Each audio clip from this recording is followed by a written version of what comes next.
This is Drafting the Past, a podcast about the craft of writing history. I'm Kate Carpenter, your host. I wish I had something pithy or inspiring or otherwise useful to say in this moment, but the most useful thing I have to offer is continuing to provide a community for people writing histories, especially histories about people coming together to fight for what's right. So in this episode, I am pleased to be joined by labor historian, Dr. Shaun Richman. Thank you for having me. Shaun is the program director of the Harry Van Arsdale Jr. School of Labor Studies at SUNY Empire State College. He recently completed his PhD in American Studies, really recently. Congratulate him. But before that, he spent more than a decade as a union organizer and representative.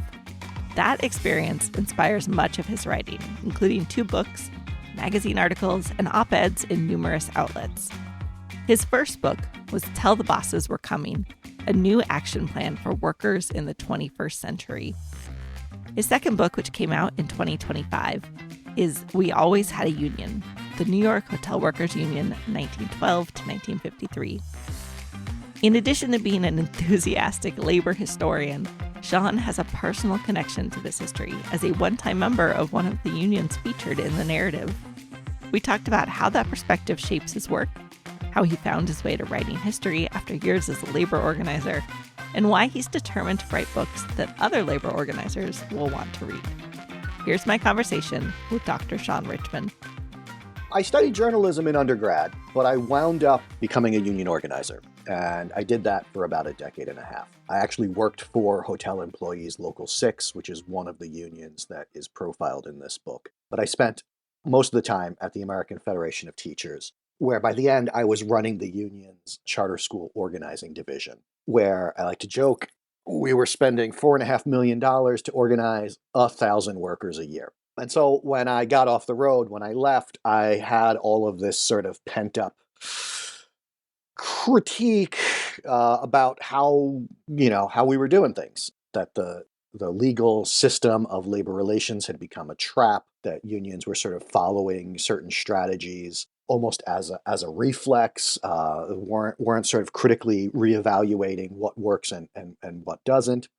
And I started writing about this in magazines like In These Times and Jacobin and the American Prospect. I managed to even get a few op-eds in places like the Washington Post and the New York Times. And so after a couple of years of that, I felt like I had enough material for a book, and also that things weren't going to change for at least a year or two for a current events book, a current affairs book. And so in 2020, I published Tell the Bosses We're Coming, sort of put all these thoughts together. And the book went over like a lead balloon, but at least I taught myself how to write a book. So coming out of that, I knew I wanted to write more.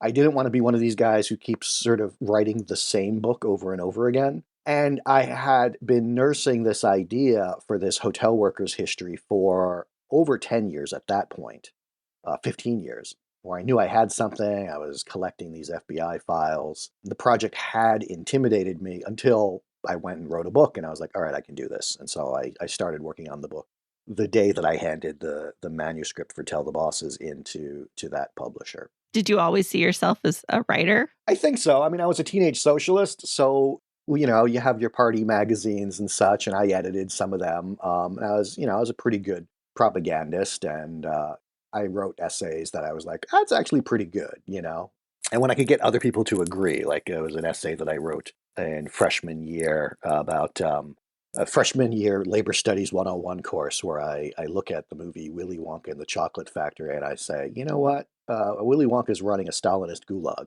And I got a couple of zines to republish it. And all these years later, I'm still like, that was a pretty good essay for an 18-year-old kid. I keep that one in my clips still. Cool. Well, let's talk about the details of how you write. So when and where do you like to do your writing? I work from home.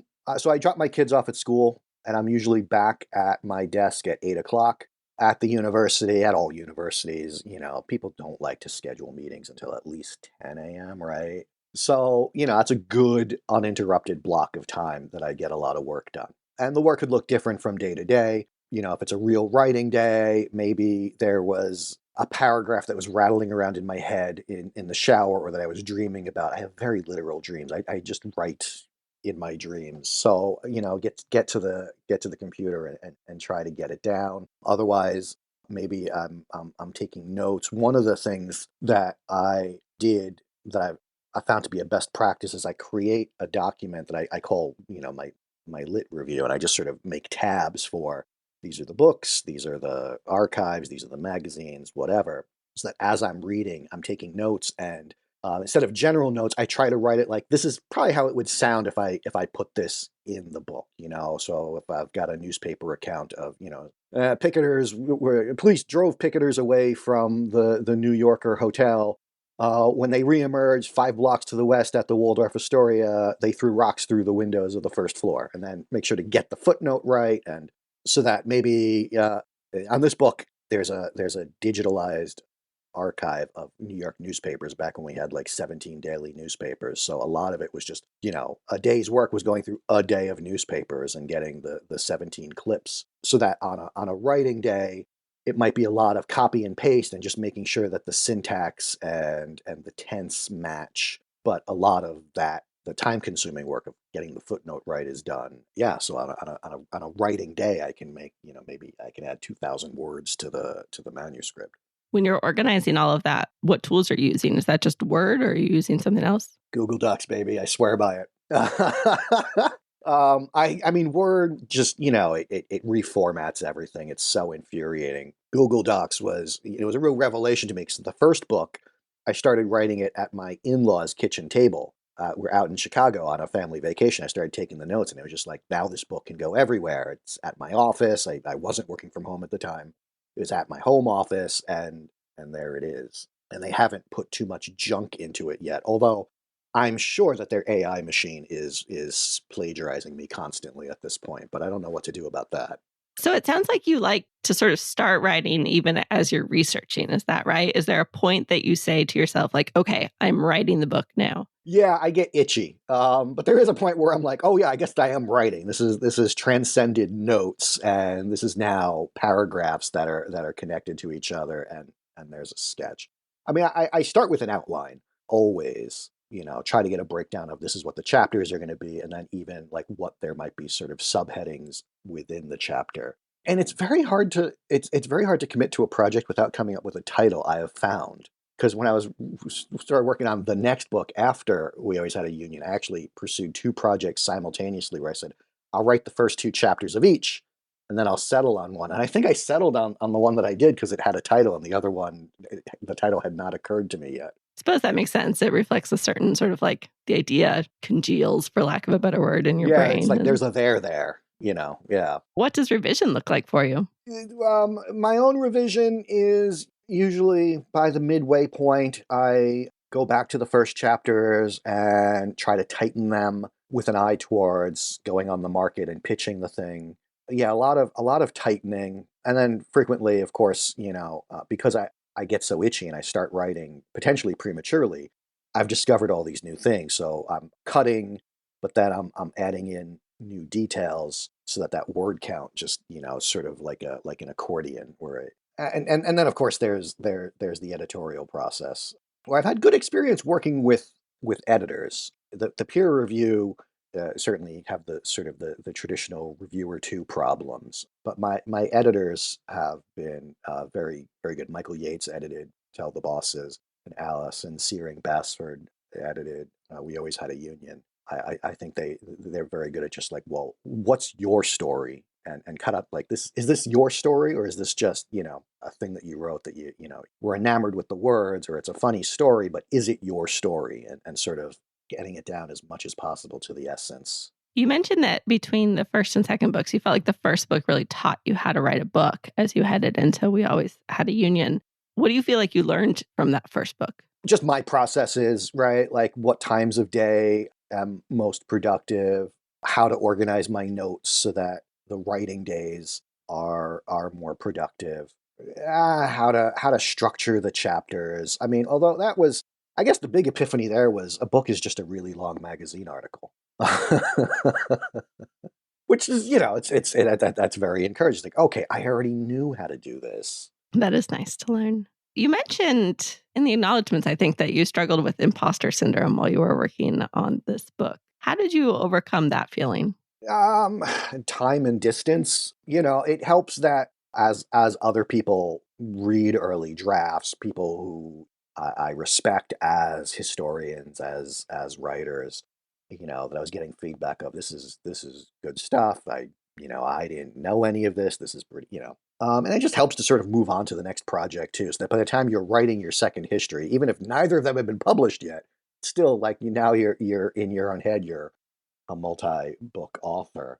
But then I also just went and got myself a PhD to deal with some of it as well, which I think that was the main purpose of doing that, was taking away some of that imposter syndrome. I was not entirely surprised to learn that you were an undergraduate journalism major because you did a lot of sort of gumshoe reporting for this book in the archives, but also, using the Freedom of Information Act FOIA to get access to FBI articles or FBI files. Could you talk a little bit more about that process of really digging into the research of this book? Yeah, I mean, I approached the story like a journalist would, right? I mean, I'm not sure. My PhD is not. It wasn't a traditional program, so I can't really speak to how folks are trained in a traditional American PhD program. But I feel like there are certain sort of thesis statements and questions that started, and I just started with like, well, what happened?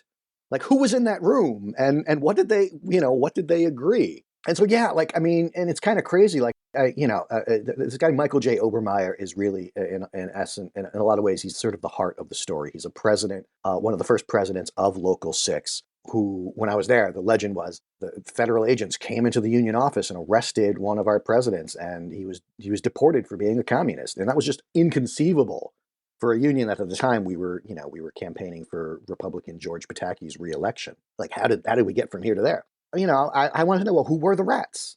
Like, you get an FBI file that's redacted. I want to know who those were. And that was sort of a crazy goal, but it's also crazy how easy it was eventually to figure out. That, you get this other FBI file, and you start to see points of overlap. With this being a communist-led union, one of the values of studying communist-led unions, I would say, is it's not a value judgment about what communism brought to the labor movement. I'm not trying to make any points about that at all. It's really that if you're trying to reconstruct what a union organizing campaign looked like in 1923, you don't have a lot of material to draw on. You're lucky if the union published a journal and it still exists. Maybe they were disruptive enough that the New York Times covered a strike. Maybe some other historian wrote something up back in the 1940s when it was fresher, but you don't have a lot. But if you have the Communist Party, then you've got those FBI files, because the FBI was keeping pretty diligent notes on these people, and their stuff was impressive. You find transcripts sometimes of what's going on in meetings, transcripts of phone conversations. It's crazy. You've also got the notes that they kept. Organizers sending notes to regional directors, sending memos on to the Comintern, where they're giving membership figures that are at odds with what the union is publishing in its newspaper. You've got the Daily Worker, which is going to give extra coverage to unions that are communist led. You've got other journals, like there was an internal magazine called The Organizer, which was just organizer notes. And then communists write about themselves a lot. So you've got more memoirs to tap into. And then you've got the sort of the Comintern archives themselves, right? So I think a lot of people know this, that the Communist Party had to get their records out of the country, anticipating the Cold War. So they were all shipped off to Moscow, and then there they sat for decades until the end of the Soviet Union, when those archives were opened up to Western scholars. Some folks made microfilm reels of it. So all of the Communist Party of the United States of America's files are here on microfilm in America. And, it's useful, although it's spotty. It's a product of activist bureaucracy. So there are times when it's incredibly detailed, and there's times where like entire years go by and there's nothing. But then there's also archives in Moscow of the Comintern itself, many of them duplicative. But the most important ones to me were the personnel files, which is anybody who traveled internationally on communist business had to provide a questionnaire about themselves, They had to transfer their party membership for a period of time, depending on what country they were in, or if they were going to Moscow to study. And these are, there's not much to it. It's maybe 2 pages per person, but it's gold because it just confirms the thing that nothing else would. Where, like you've got, everybody is whispering, oh, Obermeyer, he was a day one communist. He was there since the beginning, but there's nothing to prove it until I see his personnel file. It's like, yep, he joined in 1919. He really was there from the beginning. And then, I mean, the one really interesting find I had there, one person had 4 pages of files, and the additional file was just a letter from Moscow to the party back in America saying, this guy, Jay Rubin, he's here, he's doing technical advising for us. He's actually helping them develop hotels. He was just there to provide expertise on the industry. They were like, he's great. Can we keep him? And the party in America writes back like, no, we kind of need him right now. And I at this time had a version of this chapter written about how these 2 independent unions were negotiating a merger, and then they were sort of dancing around the AFL, which they were independent of. And it's an amazing archive in and of itself, because the 2 independent unions had newspapers, and they're debating each other in their newspapers on the points of merger. And Rubin is presenting himself as if he is in New York this whole time, and he's actually in Moscow the whole time. Did you have any trouble accessing the records that are still in Moscow? Yeah, I did. I mean, the war changed everything. Sean Guillory hooked me up with a research assistant who was based in Moscow, and we worked out a deal where I'd pay him $20 an hour, and he would just go, and instead of officially requesting the files, they are in microfilm as well, but he'd just take his cell phone up to the screen and give me the snaps back. But when the war broke out, he had to leave the country. That really cut off my access, and I think it's probably cut off every Western scholar's access to those files for a while to come. This seemed like a good moment to have Shaun read an excerpt from his new book so we could talk about it a little more in depth. Here's Dr. Shaun Richman reading from Chapter 7 of We Always Had a Union. Martin Cody, an organizer for Local 6, crossed the street from Penn Station and into the lobby of the Governor Clinton on March 20, 1939. Dinner was being served, guests were checking in, and a fashion show was underway upstairs. Cody was distributing stacks of flyers to the hotel staff. That was their signal. Workers at the 1,200-room hotel voted for union representation via a card check election 8 months prior, and the Hotel Association signed the industry-wide agreement in January. That obligated the Governor Clinton to also sign, but management at the hotel, which was in financial receivership, claimed that they were unable to enter into any contractual agreement regarding wages without bondholders' approval. The workers began distributing Cody's flyers, which apologized for the inconvenience of the surprise work stoppage, calling it a last resort that was necessary to protect our legal right to enjoy collective bargaining, and blamed management's continued stubborn refusal to sign the contract. The elevator operators parked the 8 guest elevators on random floors and then sat down. One small group of uniformed hotel workers began a picket line outside the property, while another group distributed the flyers in the bar and grill to patrons who sat before half-served dinners and empty glasses, and in the lobby to 300 guests who were stranded with their luggage. The remainder of the night crew of bellhops, doormen, waiters, waitresses, and cooks descended to the locker rooms in the basement and waited for news about whether they were returning to work that night. After a half hour, police removed the elevator operators to picket lines outside the hotel, and by the end of the night, the bosses managed to get at least 3 of the elevator cars operating with white-collar workers. Management and the union spent the next day arguing about who was responsible to get back to the bargaining table, and about the effectiveness of the strike, which would last a year and a half and end with a return to status quo. What went into writing this passage?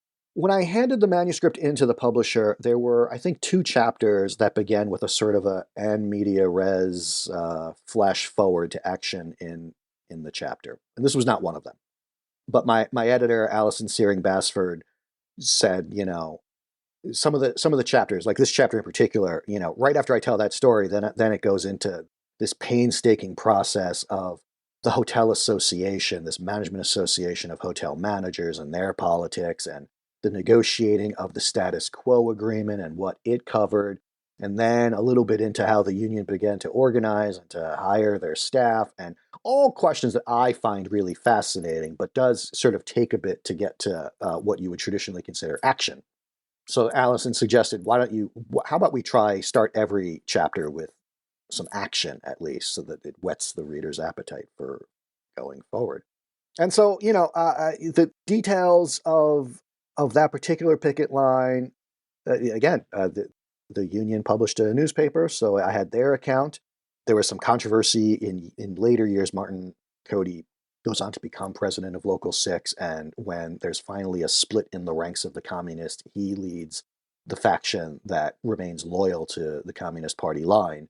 So later on in the 50s, there are all kinds of hearings where they're litigating their past, and there's even more details about this strike and whose decision it was to start it, and blah blah blah. The Governor Clinton was an important enough hotel that the Herald Tribune and the New York Times also covered the strike. So some of the details, some of the best details, come out of that. Like for some reason, the Union newspaper didn't think the fashion show was noteworthy, whereas that's one of the most fun details, because it was it was on the third floor, which meant all these models in these ridiculous get-ups had to like walk down the stairs to eventually leave the hotel. I don't know how any writer could leave that detail on the floor. I returned to the story later in the chapter, so it basically, when it came to writing, it was now about pulling it out of a narrative where it fit chronologically, leaving enough details that it's still, because it's a very important turning point in the union's organizing campaign to get the bosses to sign on to an industry-wide contract. So enough to sort of give the chapter this really gripping lead, but also leave enough details so that it's still fun and not redundant when the story catches up to it later in the chapter. You've given us some hints about narrative structure here in the sense of, pulling out some scenes ahead of the chronology in order to kind of get us into chapters. How did you think about the overall narrative structure for the book? I think chronologically, I find it sort of crazy sometimes when history books will write about the 1930s as if it all happened at once, as if like yeah, the overturning of the National Industrial Recovery Act wasn't this massive game changer in terms of the meaning and the direction of the New Deal, as if the Communist Party's pivot to the Popular Front wasn't also a huge change. The founding of the CIO, and these things, they happen minute by minute, day by day. And so, and it's really instructive just to like read the newspaper archives, just read them as newspaper, like just flip the page, flip the microfilm page and go through it. Put yourself in the mindset of just an ordinary worker at that time. So I saw this as being broken down into a number of eras. First of all, the story here is that hotel workers in New York always had a union, even though officially the New York Hotel Trades Council doesn't get created till 1938. There was this succession of independent unions going back to a strike in 1912. And the workers themselves viewed it as a straight continuity. They viewed that 1912 union as their union, even though that union went defunct, another union replaced it, that union went defunct, there was a merger, there was a split, there was a remerger, all that happened. And also, you sort of have to respect those signposts of the story. You can't blow through them. You can't fudge them, and talk about what are two distinct independent unions that competed with each other in 1934, and refer to them as the same thing. You need to sort of get into those details. You mentioned ahead of our conversation that part of the publishing process was that you had to fight to make this more of a narrative history, maybe than some peer reviewers or others wanted. What was that fight like? Why was that important to you? Yeah, I mean, it was a peer review fight. It wasn't that much of a fight. I mean, but one peer reviewer didn't like the structure of the book and clearly wanted it to be written thematically, chapters as themes. And reading between the lines of their notes, I really felt like they were saying, I want to be able to read the first couple of pages of the chapter and the last couple of the pages of the chapters, and then consider that chapter done. And I'm just like, no, I want people to read the book. I want this to be a gripping story. I want this to be a page turner, you know? um, so, it was one of those things where obviously I got to cool off and walk away and wait a day or two before you respond. Like one of the comments was just like, I don't understand why all of these items are belong together in chapter 7. I'm just thinking, because they all happened in the year 1938. I mean, do you not see a chronology when it's there in front of you? So I mean, one of the ways that we dealt with it, and this is like so silly, but it was like so silly that it was effective, is just we added years to the chapter titles, and it was just like a light bulb moment for the peer reviewers, like, oh, okay, no, now we see what they're doing. But it's important to me because labor people, union organizers, union activists, they read. Not enough of them and not enough books, but they do read. And so if you're doing a labor history, you want it to have some impact, some real world impact. And so you want union organizers to read your book. And those readers want stories. I'm always surprised when I see on social media some newer activist. Oh, it's always somebody, I want to know more about Eugene Debs, and can you recommend a book? And like all those of us who are we're serious historians, we'll always suggest, it's like Nick Salvatore's book it's the most rigorous, it's the best book on him. But everybody loves Ray Ginger's much older Bending Cross. It's a much older style. It's a story. There's no footnotes, but people love it because of the story and the attention to character. And so, I mean, there's a lesson there, right? Like we got more rigorous in terms of the questions that we ask as researchers, the questions that we explore. But at the end of the day, if that's the audience I want, then I want to tell them a story that'll get them to recommend the book to other people and say, oh, it's a fun story. How did you see your relationship to this story as both a historian and a reporter, but also as a union organizer and a member of one of these unions that features prominently? How did you think of sort of your position in this history? It's a little bit complicated. I would say, as a union organizer, there are questions like the putting together of the industry-wide agreement, where first of all, there aren't a lot of those. The idea of multiple small employers getting signing onto the same collective bargaining agreement, that's very rare in labor relations. In America, in Europe, it's normal. In many other countries, it's normal. In America, our rugged individualist corporate CEO jerks just they totally resist it. The closest that we have is pattern bargaining. Famously, GM and Ford and Chrysler and UAW would target one of those employers and try to set a pattern. But there have been industry-wide contracts in the garment industry, very famously.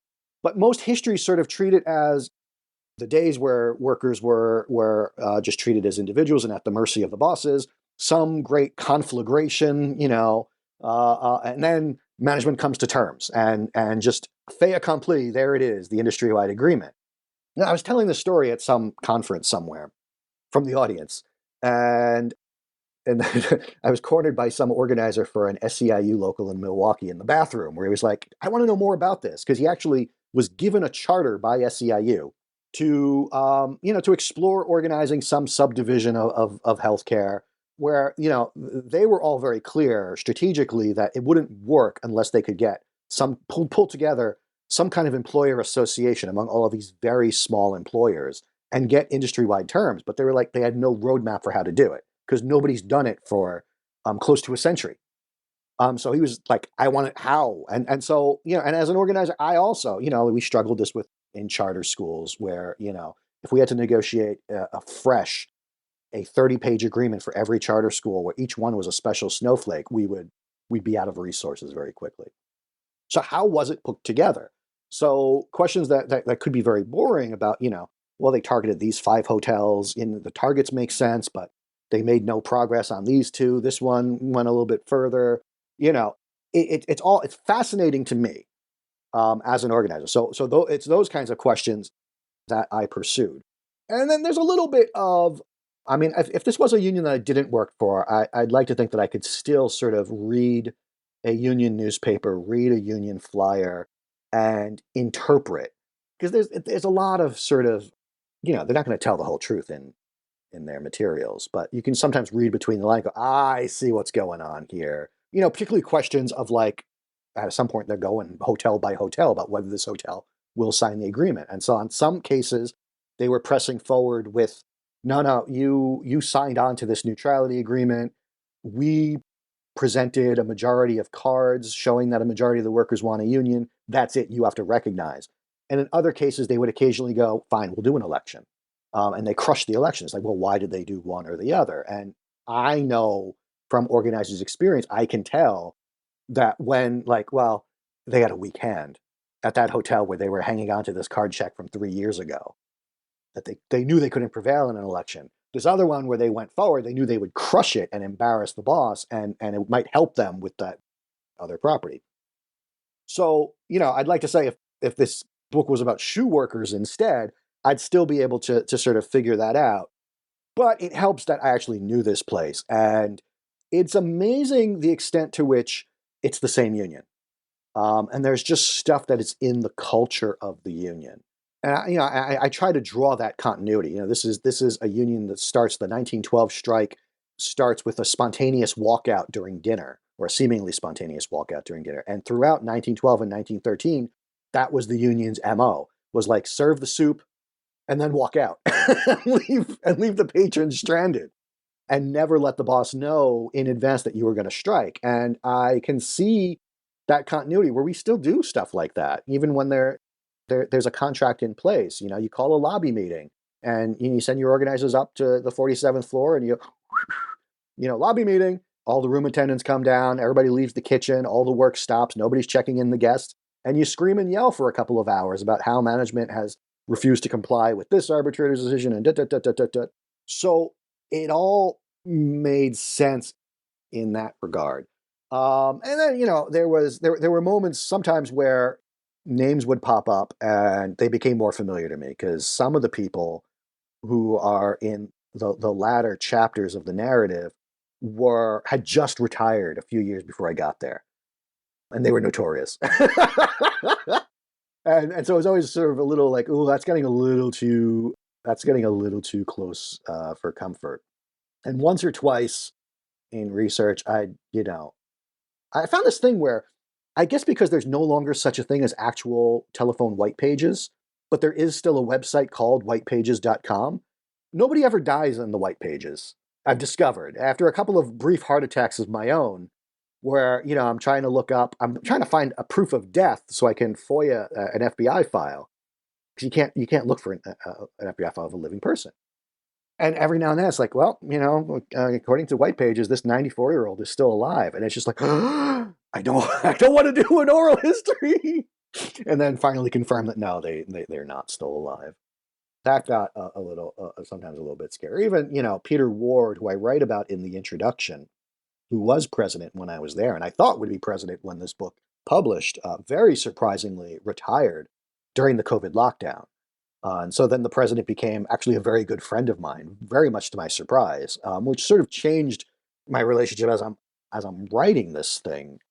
I want to honor the union's legacy. I want it to be something that they'll be proud of as well. And it just feels very strange that like the president is actually one of my best friends in this world. All of a sudden, never saw that coming. It sounds like you felt like there were a lot of advantages to having sort of this insider knowledge of the history, which I can really see. Did you also feel like you ever had blind spots that you kind of needed to push past in writing a history that you knew so well? That's a good question. I feel like I'm going to sound like I'm full of it if I say no. I mean, I'm a pretty cynical guy, so I mean, I think I still sort of like I sort of approach it as like, okay, well, yeah, that's the legend. That's the legend we told ourselves. Like, what's the truth to it? That I still sort of probed a lot of what we thought to be true or what we told ourselves to be true.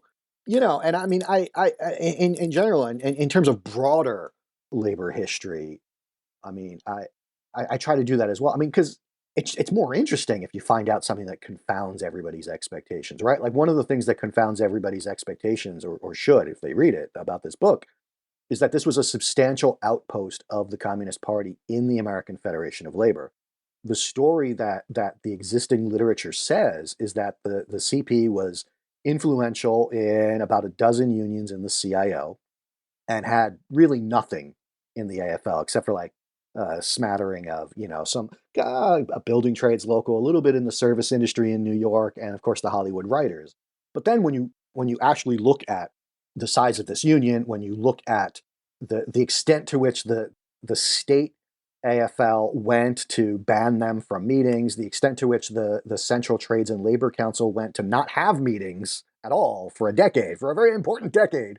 It's like, let's not have meetings. There's really, what's there to discuss in the year of our Lord, 1937?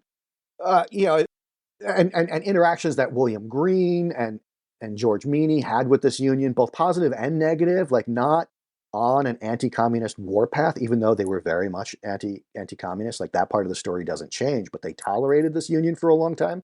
In some respects, they welcomed this independent union of communists in because they had a big organized crime problem, and this was really the only way to deal with it. You step back and it's like, wait, hold on a second. Actually, the story here is that the Communist Party was very influential in the CIO and in New York in the AFL. And I'm like, of course it was in New York, because half the party was in New York. Everything happens bigger when it comes to socialism and communism in New York. And why are we surprised by this? Well, because we just told ourselves the story that the AFL is really not that interesting in this era, that all the sexy stuff happens with the CIO. And for the most part, that's true. For the most part, the overall story of labor development, the post-war labor paradigm, all of that is set in the mass production industries in the CIO. That what you get with the AFL story is this complicated echo of it, right? I mean, it's an industry-wide contract. It's multiple, smaller employers. It's not big nationwide companies, not yet. And the unions are pursuing very similar goals. But yeah, so I'm the kind of person who goes into this being like, was George Meany really that bad of a guy? I mean, I'm going to give him the benefit of the doubt. Let's look at his record. Let's look at what he actually said, and not what people said he said. In the last part of our time, I want to talk a little bit more about your own influences as a writer. Are there other people that you like to read? I mean, growing up, I probably a big influence was like the rude alt weeklies. Remember that whole ecosystem of the Village Voice and Chicago Reader. I love Jimmy Breslin's columns wherever he was getting picked up. In terms of writing on politics, I was always very impressed by George Orwell's voice as an essayist. There's a sort of a crispness there and a preciseness. Michael Harrington, very similarly. More lately, I don't know. I mean, there are writers that historians that I read. I'm like, that guy's good writer. Like Ahmed White, who wrote a history of the steelworkers campaign. More recently, wrote a thing about the government repression of the IWW. They're solid histories, but also you come over going like, that guy can write. Like that's a good narrative. That's yeah. I started reading fiction again for the first time in an embarrassingly long time. So I've got a Philip Roth novel sitting on my end table right now. Too soon to say that it's any influence on me. What's the most influential writing advice you've gotten? That journalism program at Queens College, and philosophically at Queens College, it was a minor. They were like, we're not going to do a major. There's a craft, but you can learn the craft pretty quickly. Like you should also gain an expertise and take that to your journalism. So the inverted pyramid and the importance of your lead and keeping your sentences short and snappy. Those experiences and writing for op-eds or writing for magazines like in these times, when you have to fight for 700 words, it makes the 97,000 words that you're writing. It makes you sort of go for high value within there, not to sort of like, oh, I'm going to stretch out. Like no. It's every word matters. You're fighting for every word here. Try to be economical in how you write this thing. You mentioned at the start of our conversation that you had sort of started working on two different projects to see where you were going, and then had gone with one. Are you up for talking about what you're working on now? Yeah, sure, absolutely. I'm doing a history of the dissident communists of the 1930s, which, because it has a title, I'm calling Generals Without an Army. And this is not just the Trotskyists, but there was a group called the Lovestonites who were considered the right-wing opposition, where they spent the 1930s essentially loyal to the Soviet Union and the vision of the Soviet Union, critical of the Communist Party, and trying to reform things, and to a certain extent, trying to overthrow Joseph Stalin from the Bronx. There's fascinating stuff. There's sometimes when they're deeply influential, like there was a minor strike wave in 1934 that I don't think would have happened if it wasn't for them as outsiders, because the CP was not in a position to spark it, and the traditional trade unionists weren't in a position to spark it, but they had this outsider perspective where they played a role in the hotel strike in New York in 1934. They played a role in a garment strike in 33. They played a role in the Teamster strike in Minneapolis. But then there's also just like these ridiculous things where they splinter endlessly over the most ridiculous things, and actually sort of trace the meaning of the meaning of the split, and like where that group wound up, and where these personalities who most histories sort of leave them for, once they split, it's like we're not interested in them anymore. It's like, well, I know, but how did he die? And they wind up prey to spies, but also, and it makes sense if you think about it, they wind up being highly attractive as potential spies, because it's like, who would suspect this person that broke with the Communist Party of spying for the Soviet Union? So I'm having a lot of fun putting that together. Dr. Shaun Richman, thanks so much for joining me on Drafting the Past. Thanks for talking about your writing process with me. Thanks so much for having me.